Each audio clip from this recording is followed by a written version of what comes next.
I gained a lot of experience, and then I just wanted more. Why do you want more? The organizations are just vehicles, you know. It's the people who are inside who drive those vehicles. You work since 10 years on the conflict in Ukraine. Even if people are tired, even if there are a lot of challenge, people still stand. What key lessons or principles have you learned through your professional journey? I've been touched by the people, and I see how the population has changed. Ukraine is still living through the biggest humanitarian crisis in Europe. Every day, people are rebuilding their lives. Today we speak with Антуан Тер'єн about what's happening on the ground, the challenges and the moments of hope that keep his team going. Hi Антуан, I'm glad to welcome you in our studio, and let's start straightforward from first question. How did your journey with the International Red Cross and Red Crescent movement begin? What inspired you to become a volunteer? Actually, I started almost 22 years ago in the Red Cross, and I started as a volunteer. I was part of the emergency response team in a small city in France. What motivated me in this time? I took a first aid class, and someone proposed me to be a volunteer, and I didn't know what is it to be a volunteer. But I said, okay, I will come. So I came to a local branch, and I stayed as a volunteer for many years. How did you transition from volunteering to working in the field of international humanitarian aid? So when I was a volunteer, I received a lot of trainings. I gained a lot of experience, and then I just wanted more. So I studied in a university about humanitarian management because I wanted to go for bigger emergencies in the world. I was called by that, but I needed to have professional skills. So I studied, and I was given the chance to have a first mission, actually in Haiti after the earthquake in 2010. And I made my experience on the field. Why? I have some maybe private question. Why do you want more? Because I felt that I was useful in my job. And I felt that I could do more, that I had the capacities to do more. And I just wanted to give my capacities, my skills in the most difficult situation, because not everybody can do that. But when you feel you have the capacities, I think it's a duty to do it and to give what you have to the others. Okay. You have over 20 years of experience within the Red Cross system. How have you evolved toward humanitarian diplomacy over time? Yeah, I think it's a very interesting question, because when I started, I was very operational. I was an emergency response team, then I was leading operation in big crises in the world. But one reality is that you need to discuss with different kind of people. Some of them are the decision makers. There are people who have some power, and you need to know how to engage. And so that's how I started to learn what is humanitarian diplomacy first, and then how I can apply it and make it useful for the operation, because in the end, that's what counts. Mm-hmm. What key lessons or principles have you learned through your professional journey? I'm part of the Red Cross movement, but I've been working also with other NGOs. I think the principles of the Red Cross, and that many NGOs apply, are really a good guide for the action. Especially the voluntary service, which is one key principle of the Red Cross. It's not only being a volunteer, it's what you want voluntary to give. And that's a principle I keep in my life, in my work, of course, but also in my private life, you know, how you engage yourself. And I think that's a very important principle in life, how you want to engage yourself in what you commit to do or with the people you have around you. You work since 10 years on the conflict in Ukraine, include 5 years as the country manager of the Danish Red Cross. What were your main priorities during that time? Yeah, I've been working in Ukraine since 2015. When I was with the Danish Red Cross, we were working very closely with the Ukrainian Red Cross. Of course, we were in this time having projects in the Donbass, in the east, for displaced people. but we were also working how to develop the Ukrainian Red Cross. And we were always trying to have those two tracks of how we respond to the need to the people and how we develop the Ukrainian Red Cross at national level, but also for the branches, for the local level, the volunteers. I come back to the volunteers again. So that were two priorities that we always agreed with the management of the Ukrainian Red Cross, and that really led all the different projects we had, and we had many projects, really. Mm-hmm. What results or achievements from that mission do you consider the most significant? I could say all of them, but of course not all of them, but so many. Many initiatives we started back in 2017, 2018 are still continuing today. Of course, it's because of the good seeds we planted in this time, and a lot of different people after that have been, watering the seeds, growing the trees, and collecting the fruits. And today, the Ukrainian Red Cross is collecting the fruits of many initiatives that we planted back those years. So it's always very nice to see that you start a project and then it continues. It's not just a project that, finish and, oh, great. No, that's really inside the organization. It stays and it's still relevant. And that's quite beautiful to see. Can you name some of this? One of it is the mental health and psychosocial program of the Ukrainian Red Cross. There was few projects back in 2015-16, but that was very new. First new in Ukraine for the civil society and new for the Ukrainian Red Cross. In 2018, we decided to really structure and develop the program in MHPSS of the Ukrainian Red Cross. And over the years, we really invested, again, both in services for the people, but also in how to develop capacities, how the Ukrainian Red Cross can define for themselves what is MHPSS, how we want to do it. And today, it's one of the key programs of the Ukrainian Red Cross. It's everywhere in the country. And that started back 7-8 years ago. Yeah. It's fruits from trees. Yes. Now. Yes. If you compare the situation in Ukraine when you left in July 2022 and now, what do you think has changed the most?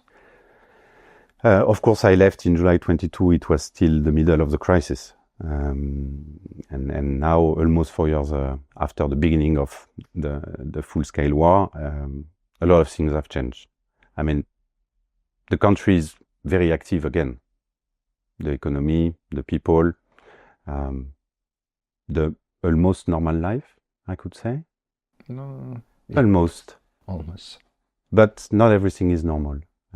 If I compare to before February 2022 and when I left in July, you can still feel the war everywhere. When you know the country, you feel the people are tired, which is normal. You feel the economy is difficult and everybody is working very hard to make it work. But you feel the difficulties, challenges for the people. I met a lot of friends each time I come back and they tell me their own stories. And yes, it is challenging, but people are fighting for it. And that's great. And that's maybe the last part, is that even if people are tired, even if there are a lot of challenge, people still stand, They are still here. They are still, trying their best together. And so I keep coming back.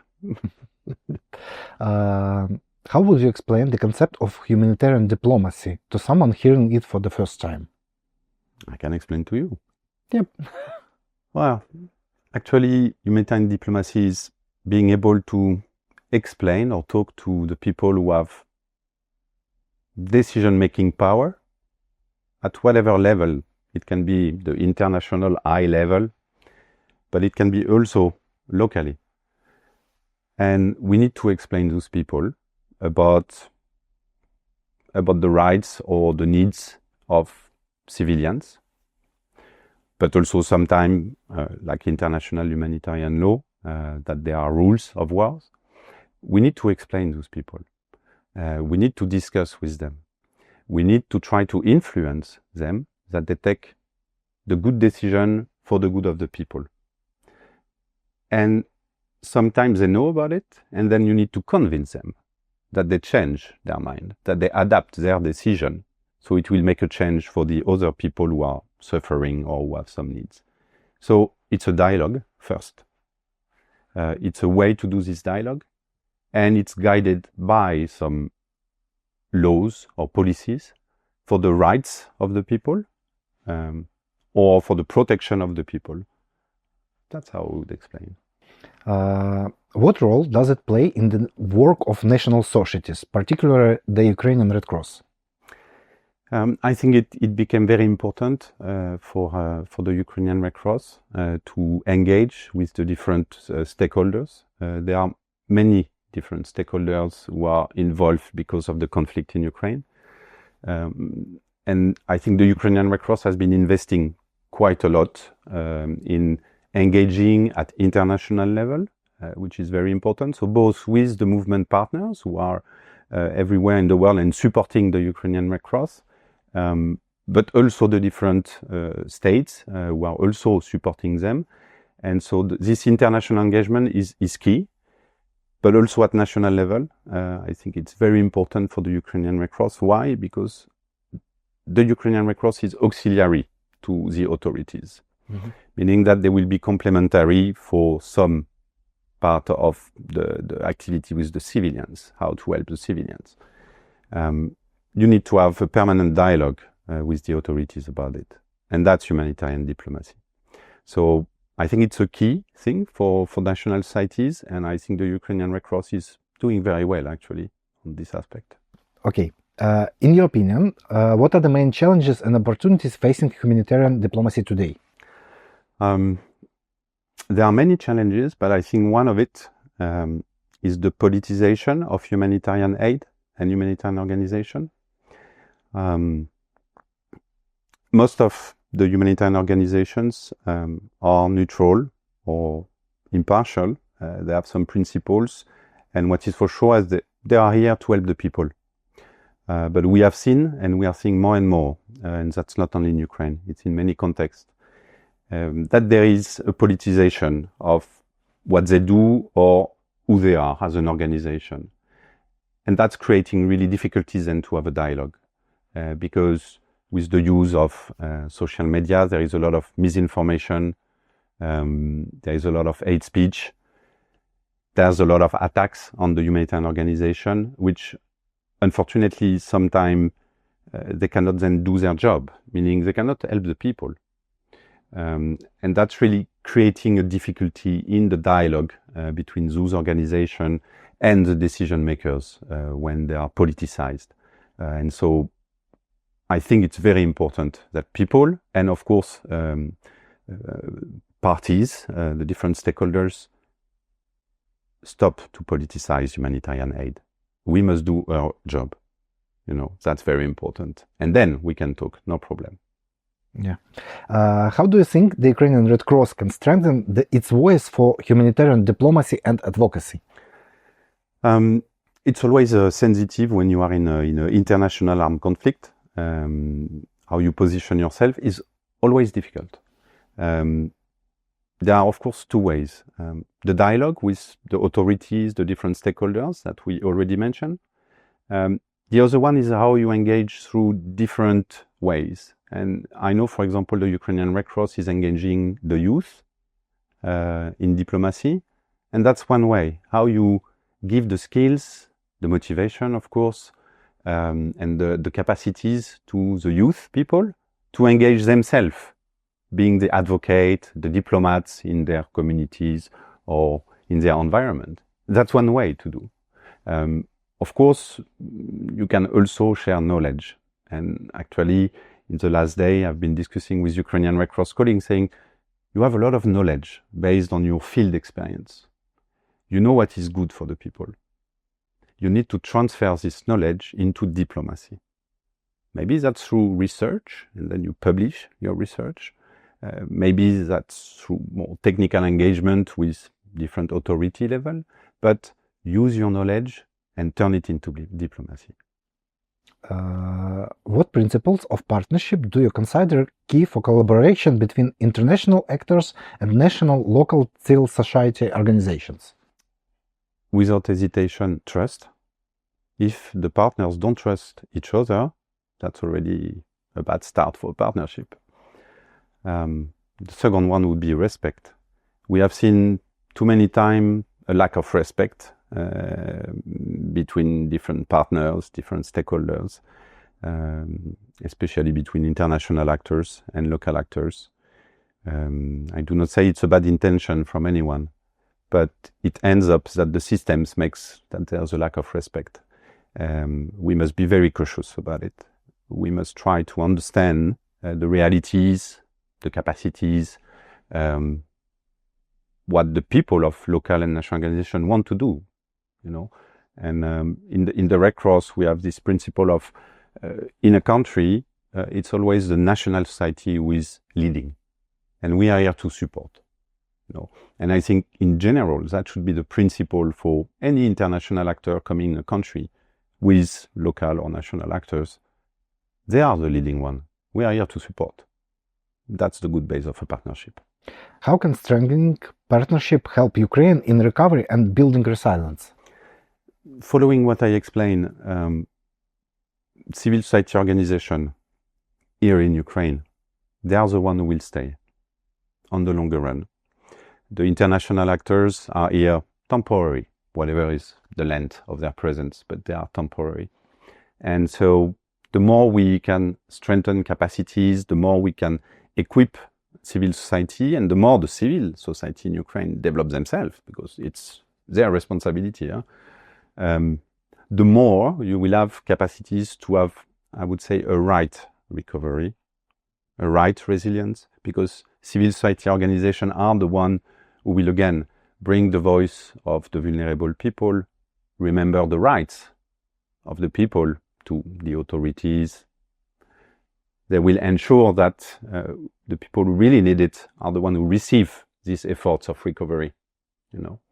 And so the role of civil society is key. In many countries, civil society is playing a key role, complementary to the authorities. And so that's very important. We strengthen this role from now, because that's the future. Okay. What gives you hope in the context of humanitarian work and humanity as a whole? That's a big question. I think very simply the people. My hope is when I see people who are doing their best to help other people.